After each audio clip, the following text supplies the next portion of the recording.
अभी जो है अब हम लोग एनसीईआरटी स्टार्ट करेंगे। क्या करेंगे? NCERT start. देखिए ऐसे बुक बहुत सारा है, आप बहुत सारे राइटर का नाम जानते होंगे, लेकिन जो एनसीईआरटी बुक है ना वो गवर्नमेंट द्वारा, आपको सेंट्रल गवर्नमेंट द्वारा दिया गया बुक है।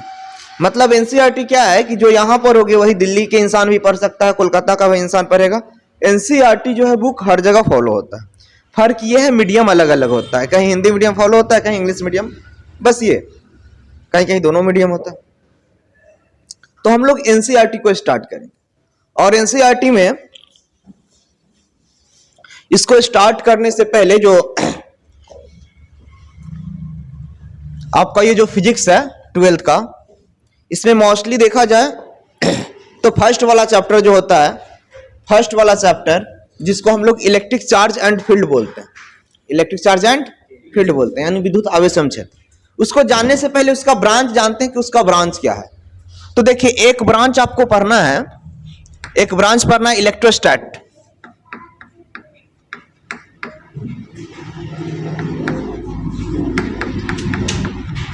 इलेक्ट्रोस्टैटिक्स, ठीक है, एक बोलते हैं स्थिर विद्युत, आप इसको विद्युत स्थैतिकी कह सकते हो, विद्युत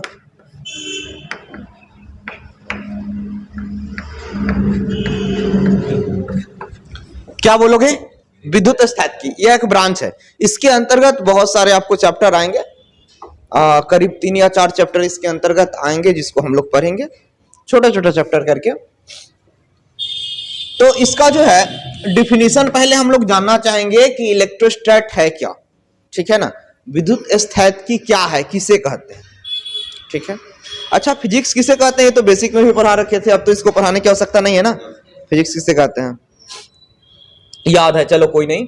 हम लोग देखते हैं इलेक्ट्रोस्टैटिक्स क्या है, मतलब विद्युत स्थैतिकी से आप क्या समझते हैं क्या है। तो जो पहला क्वेश्चन आता है विद्युत स्थैतिकी, इसको हम लोग समझेंगे द ब्रांच ऑफ फिजिक्स, क्या, the branch of physics in which we study about, the branch of physics in which we study about rest of charge, क्या, rest of charge.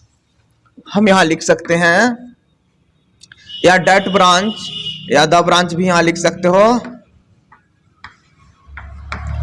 Branch of physics, physics in which we study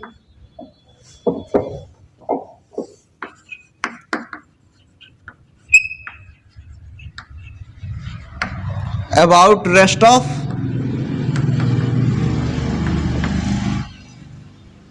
charge, comma,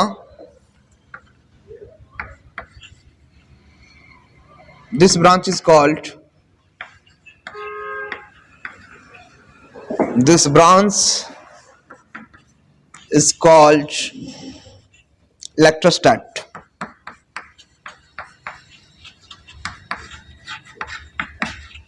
electrostatics. Hindi क्या हुआ, बातों को समझोगे, एक एक line तोड़ के हम लोग समझेंगे। द ब्रांच ऑफ फिजिक्स मतलब भौतिकी की वह शाखा, क्या, भौतिकी की वह शाखा, यहां डैट भी कर सकते हो, डैट करोगे तो वह हो जाएगा, डैट ब्रांच ऑफ फिजिक्स यानी भौतिकी विज्ञान की वह शाखा, ठीक है। इन विच जिसमें वी स्टडी मतलब हम स्टडी करते हैं, पढ़ते हैं, सीखते हैं, वी स्टडी अबाउट मतलब के बारे में होता है, किसके बारे में, रेस्ट ऑफ, रेस्ट मतलब विराम, क्या, विराम के बारे में। तो रेस्ट ऑफ चार्ज, चार्ज बोले तो आवेश, यानी जो स्थिर आवेश होता है उसके बारे में हम लोग अध्ययन करते हैं, रेस्ट ऑफ चार्ज।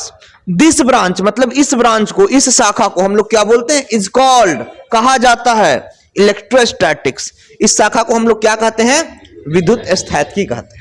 यहां तक किसी को दिक्कत परेशानी तकलीफ शाखा को समझने में? एक बार और हिंदी में समझोगे, देखोगे, the branch of physics in which we study about rest of charge is called electrostat या इलेक्ट्रोस्टैटिक्स, यानी भौतिकी विज्ञान की वह शाखा जिसके अंतर्गत हम लोग स्थिर आवेशों का अध्ययन करते हैं। विज्ञान, भौतिकी विज्ञान की उस शाखा को क्या कहते हैं, विद्युत स्थैतिकी कहते हैं। किसी को कोई दिक्कत परेशानी तकलीफ है तो बताएं। हाँ जी, है क्या, नहीं है तो चलिए स्टार्ट कीजिए, लिखिए।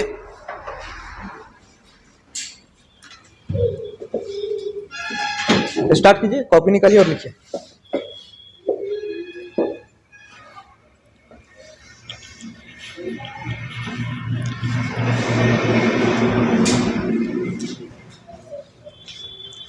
चीजें एकदम से नया है, आप लोग थोड़ा थोड़ा कम से कम टॉपिक इंग्लिश में जरूर लिखना, क्योंकि ये बिहार बोर्ड है, इंग्लिश वाले को भी हिंदी में लिख के दे देता है, प्रॉब्लम हो जाएगा। देखिए आज से आपका जो है ना 12th का बुक स्टार्ट कर रहे हैं, और बुक में देखोगे एनसीईआरटी फॉलो करेंगे, साइडर बुक आप जो चाहो वो ले सकते हो, ठीक है। मतलब आप भारती भवन लो, आर.एस. अग्रवाल लो, दुर्गा प्रसाद लो, प्रदीप लो, कोई भी लो, बहुत सारा बुक है, अरिहंत का लो, तुम्हारी मर्जी। लेकिन ज्यादातर हम फॉलो करेंगे एनसीईआरटी। अगर तुम्हारा डाउट हो, कोई दूसरा बुक लेके पढ़ते हो, कहीं डाउट होगा तो तुम पूछ सकते हो, ऐसा नहीं कि उसको नहीं बताएंगे, लेकिन जो हम यहां पर रहेंगे मेनली वो ज्यादातर एनसीईआरटी को फॉलो करेंगे, ठीक है। इसमें पहला आपका ब्रांच है, जो आप फिजिक्स पढ़ोगे तो फिजिक्स का पहला ब्रांच है आपको इलेक्ट्रोस्टैट, विद्युत स्थैतिकी इसको बोलते हैं। विद्युत स्थैतिकी है क्या, तो इसके बारे में बताएं। The branch of physics in which we study about rest of charge. मतलब क्या, भौतिक विज्ञान की वह शाखा जिसके अंतर्गत हम स्थिर आवेशों का अध्ययन करते हैं। विज्ञान की उस शाखा को क्या कहते हैं, विद्युत स्थैतिकी। तो हिंदी में भी लिखना चाहिएगा, तो लिख लीजिए, भौतिक विज्ञान की वह शाखा, भौतिक विज्ञान की वह शाखा जिसके अंतर्गत, भौतिक विज्ञान की वह शाखा जिसके अंतर्गत, भौतिक विज्ञान की वह शाखा जिसके अंतर्गत हम, जिसके अंतर्गत हम स्थिर आवेशों का अध्ययन करते हैं, स्थिर आवेशों का अध्ययन करते हैं, स्थिर आवेशों का अध्ययन करते हैं, कॉमा, स्थिर आवेशों का अध्ययन करते हैं, कॉमा, भौतिक विज्ञान की उस शाखा को, भौतिक विज्ञान की उस शाखा को विद्युत स्थैतिकी कहते हैं। भौतिक विज्ञान की उस शाखा को क्या कहते हैं, विद्युत स्थैतिकी कहते हैं। Is that clear? उस शाखा को विद्युत स्थैतिकी कहते हैं। किसी को दिक्कत परेशानी तकलीफ हो तो बताएं।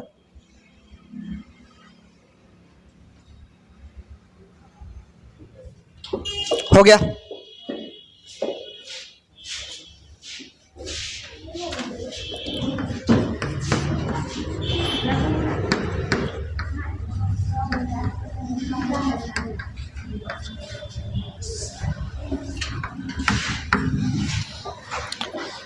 इसमें जो फेनोमेनन चलेगी, फेनोमेनन मतलब घटना होता है, ठीक है। फेनोमेनन मींस क्या होता है, घटना। तो इसमें जो इस फिजिक्स में, फिजिक्स के इस ब्रांच में जो हम लोग पढ़ेंगे, इसमें जो फेनोमेनन होगी वो द्रव्यमान से रिलेटेड होगा। तो पहला जो है बात वो हम लोग समझेंगे, द्रव्यमान होता क्या है। कोई आदमी बताओगे कि द्रव्यमान क्या होता है, द्रव्यमान क्या होता है, बताओ। 9th क्लास में पढ़ोगे द्रव्यमान क्या है, व्हाट इज मास। कौन सी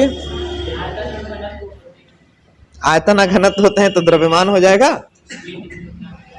कौन सी जगह भी पदार्थ का परिभाषा वो दे रहा है हमको,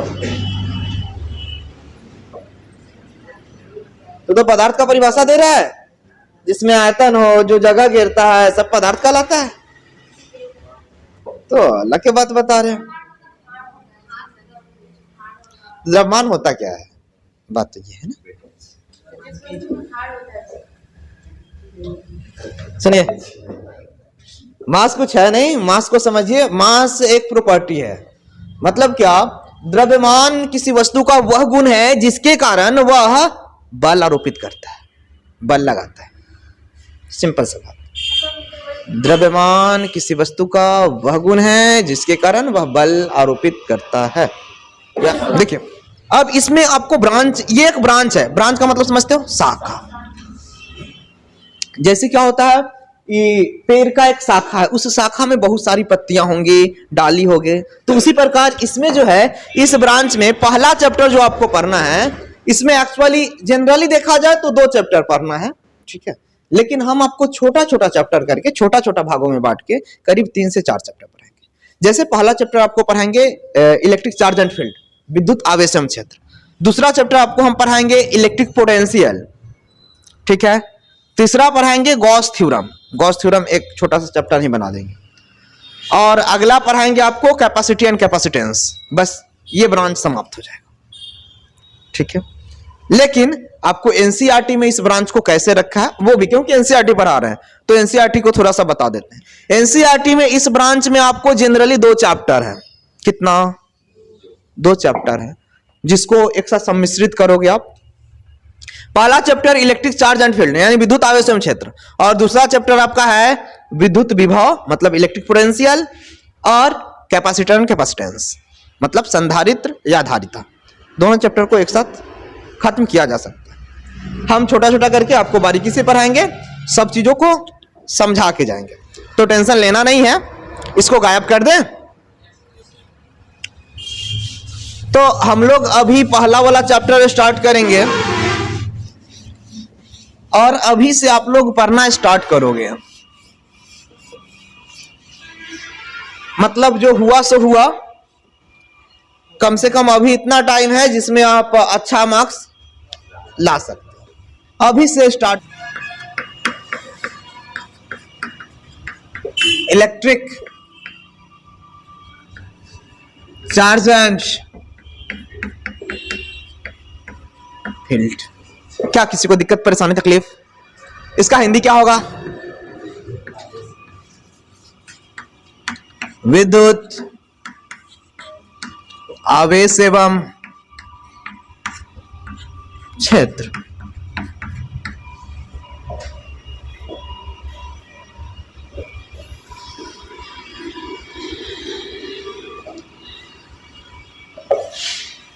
देखो क्या इस चैप्टर का नाम है आपका, पहला चैप्टर है।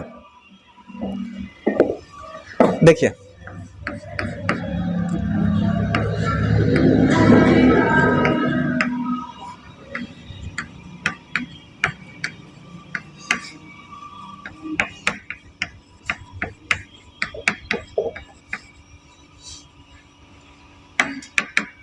पहला टॉपिक लिखिएगा जो आपका एनसीईआरटी है, उसका फर्स्ट वाला टॉपिक है विद्युत आवेश।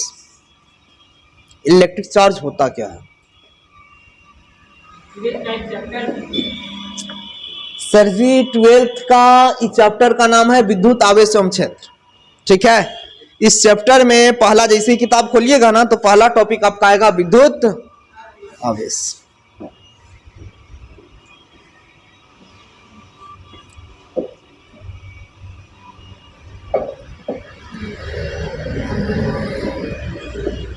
ठीक ठाक? किसी को दिक्कत यहां तक? विद्युत आवेश है क्या? पहला बात यह है कि विद्युत आवेश है क्या, तो समझिएगा। आवेश जो है सेम जिस प्रकार द्रव्यमान को आप समझे हो, याद किए हो, उसी प्रकार आप आवेश को भी समझोगे। समझ लोगे तो याद हो जाएगा, याद करोगे तो समझ में नहीं आएगा, वो केवल रट लोगे। है क्या कि विद्युत आवेश यह किसी वस्तु पर आया हुआ वह गुण है, रिलेट करना, यह किसी वस्तु पर आया हुआ वह गुण है जिसके कारण यह किसी अन्य वस्तु पर मतलब किसी दूसरे वस्तु पर बल लगाता है, ठीक है। द्रव्यमान का भी इतना ही परिभाषा था, लेकिन थोड़ा सा इससे कम था। आपसे पूछा जाएगा कि विद्युत आवेश क्या है, तो आप बताओगे कि यह किसी वस्तु पर आया हुआ वह गुण है, यह किसी वस्तु पर आया हुआ वह गुण है जिसके कारण वह वस्तु किसी दूसरे पिंड या वस्तु पर बल आरोपित करता है, मतलब बल लगाता है, ठीक है। इसको अगर इंग्लिश में बोला जाए तो इंग्लिश में आप बोल सकते हो कि दैट टाइप ऑफ प्रॉपर्टी या the property in which an object क्या an object applied a force on another body या अनदर ऑब्जेक्ट। मतलब क्या, आपको हम लिख देते हैं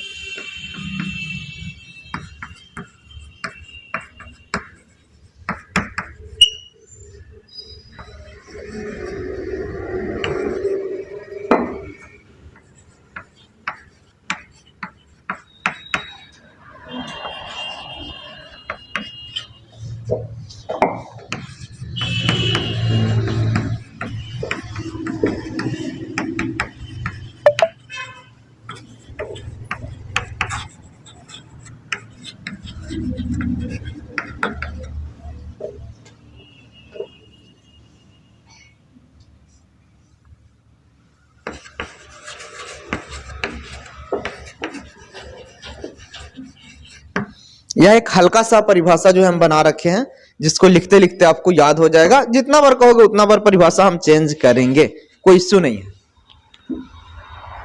मतलब ये कि मेरा रटा रटाया परिभाषा नहीं है, बस मूल गुण जो है वो कितना भी परिभाषा बोलेंगे ये बात सब में बोलेंगे कि दूसरे वस्तु पर बल लगाता है, बात बाकी सब।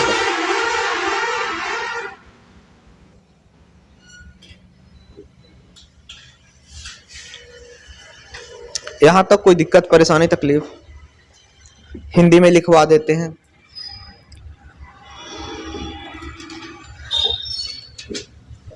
लिखिएगा, आवेश किसी वस्तु पर आया हुआ वह गुण है, चाहे यह किसी वस्तु पर आया हुआ वह गुण है। आपकी मर्जी, आप कैसे लिखना चाहते हैं। यह किसी वस्तु पर आया हुआ वह गुण है, वह गुण है जिसके कारण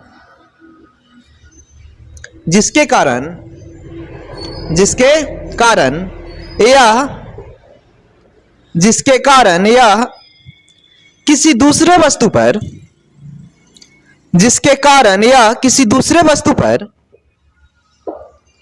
दूसरे वस्तु पर बल आरोपित करता है, बल आरोपित करता है।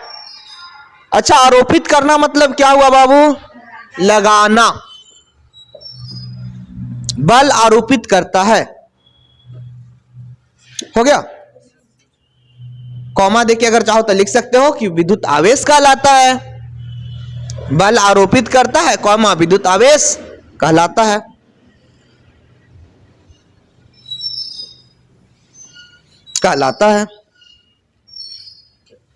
हो गया। किसी को दिक्कत परेशानी तकलीफ? देखिए, क्लास में ध्यान दीजिएगा। ज्यादातर चीज जो है ना वो मेरा आप क्लास में ध्यान रखिएगा तो घर पे पढ़ने की आवश्यकता नहीं पड़ेगी। यहीं पे हम कोशिश करेंगे कि उसको आपको समझा दे, याद करवा दे। घर पे रटने की आवश्यकता नहीं है कि हाँ साइंस भारी है कैसे याद करें। लेकिन अगर यहां ध्यान नहीं दीजिएगा तो घर पे बहुत रटना होगा, दिक्कत आप लोग को होगा, सीखने में दिक्कत होगा, समझ नहीं पाओगे। और एक एक बच्चा को क्या, हाँ, लेकिन इंग्लिश पढ़ाएंगे नहीं, क्योंकि इंग्लिश मीडियम का तो यहाँ बच्चे नहीं है, तो फिर मुश्किल है। वो अब मतलब मान लो कि 2-4-5 को भी बच्चा इंग्लिश मीडियम का रहता तो इंग्लिश में ज्यादा पढ़ाते, ज्यादा अच्छा रहता। अब दिक्कत इस चीज क्या है ना कि इंग्लिश में ज्यादा पढ़ाएंगे तो देखना से लड़का सब बोरिंग फील करने लगता है कि क्या सर, है ना। लेकिन इंग्लिश ज्यादा अच्छा है, धीरे धीरे बोलोगे लिखोगे तब तो सीखोगे ना। सीखोगे कैसे? ये व्यवहारिक चीज है, जब तक इसका यूज नहीं करोगे सीखोगे नहीं। इंग्लिश लोग कहता है ना कि हमें स्पोकन हमको नहीं आता है, बोलना नहीं आता है। बेहुदा कहीं का, तोरा बोलना कैसे आएगा जी? सब दिन रहोगे गांव में, बोलना कैसे सीखोगे? तुमको वैसा इन्वायरमेंट चाहिए बोलने के लिए।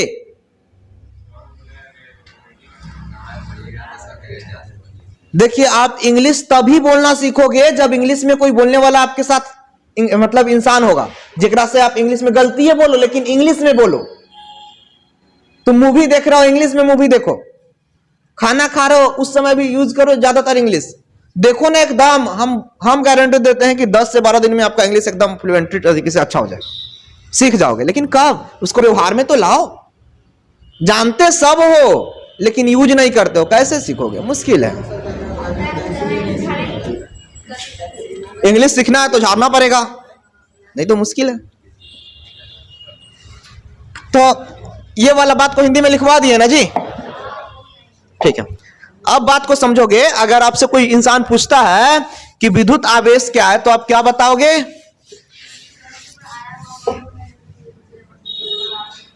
हाँ, यह किसी वस्तु पर आया हुआ वह गुण है जिसके कारण यह किसी दूसरे वस्तु पर बल लगाता है चाहे बल आरोपित करता है, ठीक है, विद्युत आवेश कहलाता है।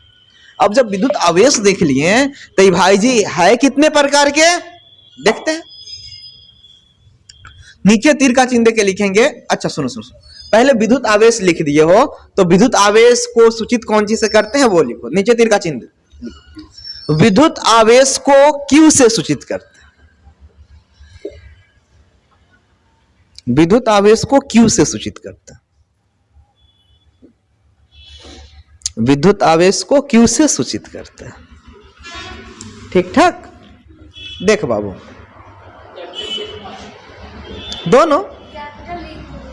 दोनों लिख लो। देखो बाबू, कोई ये मत समझना कि हाँ हमको समझ में नहीं आएगा, एकदम आपका 0 लेवल का क्लास है, आज से किताब स्टार्ट ही कर रहे हैं। तो अनपढ़ गवार भी अगर हमरे क्लास में आके बैठ जाएगा ना तो ओकरा समझ में आएगा, खाली वो कोशिश करेगा समझने का। तो कोशिश ही ना करोगे तो भगवान भी आके अमृत तोरा सामने मुंह के आगे रखले हैं, तनका पीना ला तो मुंह ना खोलवा तब तक कैसे पीवा, दिक्कत है। देखिए, आवेश को कौन सी करते हैं? आवेश को ऐसे Q या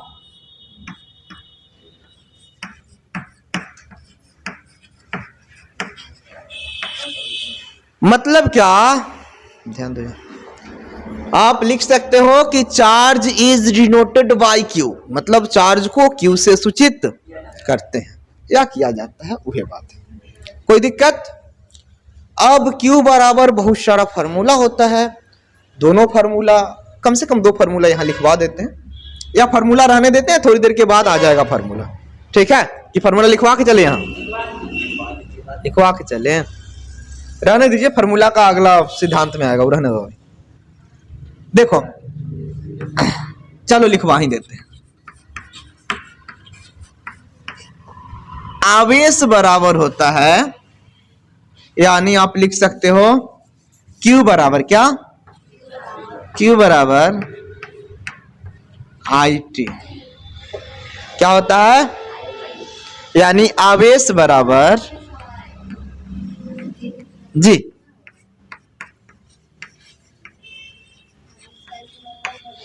विद्युत धारा गुने समय।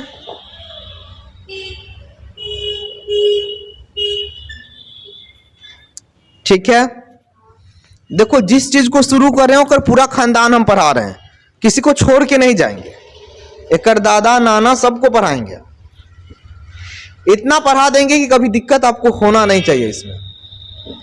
हुआ तो अपने किस्मत को कोसोगे। विद्युत आवेश बराबर क्या हुआ? विद्युत धारा गुने समय, यानी Q इक्वल्स टू IT। यहां तक ठीक ठाक? Q बराबर IT। एगो कहां है? Q बराबर IT। अब समझते हैं, जब ये देख लिए तो हमको देखना है कि इसका SI मात्रक क्या होता है। विद्युत आवेश का SI मात्रक होता क्या? ओए हटर्ज, तो आवृत्ति का SI मात्रक क्या होगा?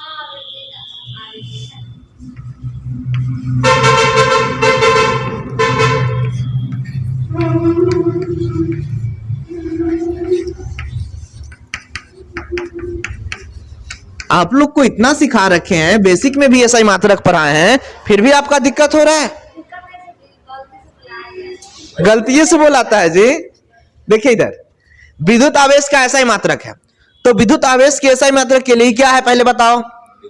विद्युत धारा। अच्छा, विद्युत धारा के SI मात्रक में कौन चीज से मापते हो? एम्पियर, 10th, और गुने समय का SI मात्रक होता है सेकेंड, तो इसका SI मात्रक हो गया एम्पियर गुने, इसी को एम्पियर गुने सेकेंड को हम लोग बोलते हैं, हिंदी में ऐसे लिखते हैं कूलॉम। तो आगे से नहीं बोलिएगा, ठीक है ना? ठीक है, लिखिए, यो याद कीजिए ना, एकदम देख के याद हो जाएगा। रटने वाला काम मेरे यहां नहीं कीजिएगा, थोड़ा दिक्कत।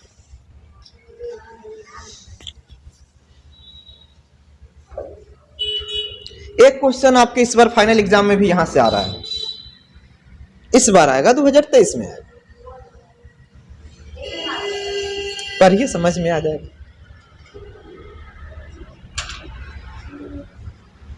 बताओ यहां तक किसी को दिक्कत?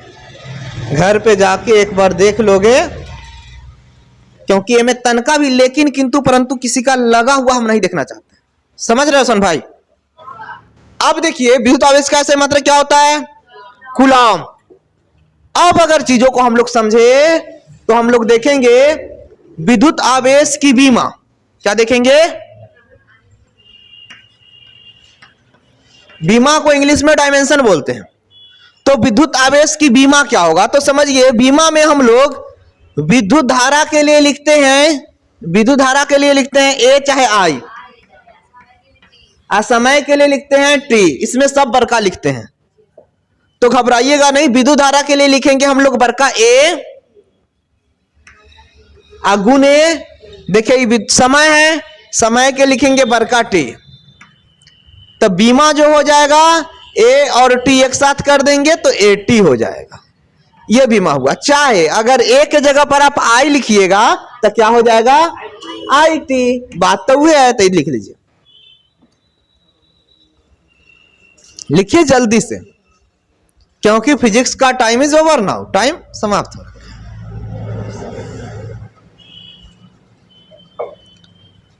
जो पढ़ाएंगे ना उस पे होमवर्क अच्छे से करके आना, कंफर्म सुनेंगे, बहुत मारेंगे।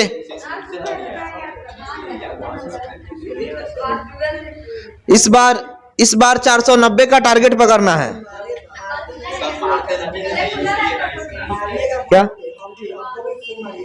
कल देखिए, अगर इस बार किसी का 475 से कम आया ना आप लोगों का तो दिक्कत हो जाएगा। 90 नहीं देंगे, लेकिन 475 आना चाहिए, उससे कम वाले को बर्दाश्त नहीं किया जाएगा। तो एक एक टॉपिक अभी से सवरवा के चलेंगे। ऐसे उम्मीद है कि इसी बार 450 तक तो पहुंच ही जाएगी लड़की लोग, तो टेंशन है नहीं। लेकिन आप लोग 475 प्लस जाओगे, इसके लिए कोई भी लेकिन किंतु परंतु बैच में हम बर्दाश्त नहीं करेंगे। किसी प्रकार का कोई बीमारी जो है ना यहां बर्दाश्त नहीं होगा।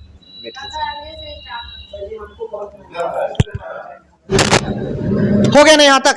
कोई दिक्कत यहां? बताओ इसका जो है बीमा क्या हुआ? देखो इसके खानदान में थोड़ा सा एक और बात और आपको बताते हैं। देखो, निश्चिंत रहना,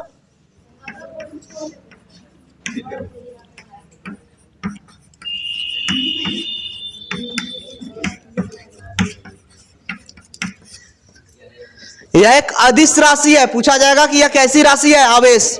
तो आवेश एक अदिश राशि है, लिख लीजिए। बताइए किसी को दिक्कत परेशानी तकलीफ है? यहां तक क्लियर? यह एक अदिश राशि है।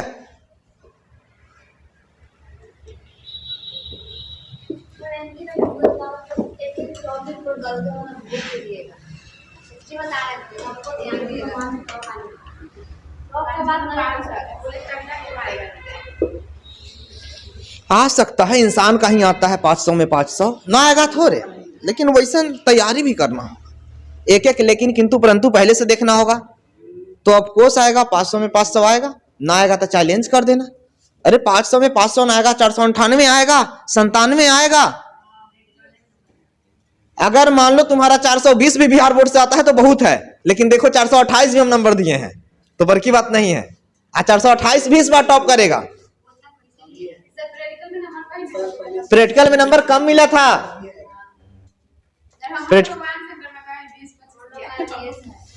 सुनिए, आपसे हम कल क्या पूछेंगे, इतना क्वेश्चन आप करके आइएगा। फिजिक्स में आपसे पूछेंगे विद्युत स्थैतिकी क्या है, व्हाट इज इलेक्ट्रोस्टैट। आपको कहना होगा the branch of physics in which we study about rest of charge. सुनिएगा, the branch of physics in which we study about rest of charge is called electrostat, यानी भौतिक विज्ञान की भाषा जिसके अंतर्गत हम स्थिर आवेशों का अध्ययन करते हैं। स्थिर विद्युत्की कहते हैं, चाहे विद्युत स्थैतिकी कहते हैं, कोई दिक्कत है नहीं। अब आपसे पूछा जाएगा द्रव्यमान क्या है, बता दीजिएगा। फिर आपसे पूछेंगे आवेश क्या है, चाहे देखो आवेश होगा चाहे विद्युत आवेश होगा, बात वही है। तो विद्युत आवेश से क्या समझते हैं, तो आपको बोलना होगा यह किसी वस्तु पर आया हुआ वह गुण है जिसके कारण यह किसी दूसरे वस्तु पर बल आरोपित करता है, विद्युत आवेश कहलाता है। यहां तक ठीक ठाक। फिर आपसे पूछेंगे कि आवेश का फॉर्मूला बताइए, तो आपको कहना होगा कि आवेश को Q से सूचित करते हैं, Q बराबर IT फॉर्मूला होता है ना, यानी विद्युत आवेश बराबर विद्युत धारा गुने समय। इसका ऐसा ही मात्रक एम्पियर गुने सेकेंड चाहे कूलॉम होता है। एम्पियर गुने सेकेंड चाहे, यहां बताए थे ना, होता है। फिर पूछेंगे इसका बीमा क्या होता है, तो आपको कहना होगा कि सर आवेश की बीमा एटी चाहे आईटी होता है, एटी चाहे आईटी होता है आवेश के बीमा। पूछेंगे यह कैसी राशि है, तो यह एक अदिश राशि है। इतने पूछेंगे, अगर ना बताइएगा तो हथवा फोड़ देंगे। हाँ लेके आइएगा, ऐसा लाइएगा जो टूट भी सके, तब ना टूटेगा तो दूसरा आएगा फिर। ठीक है।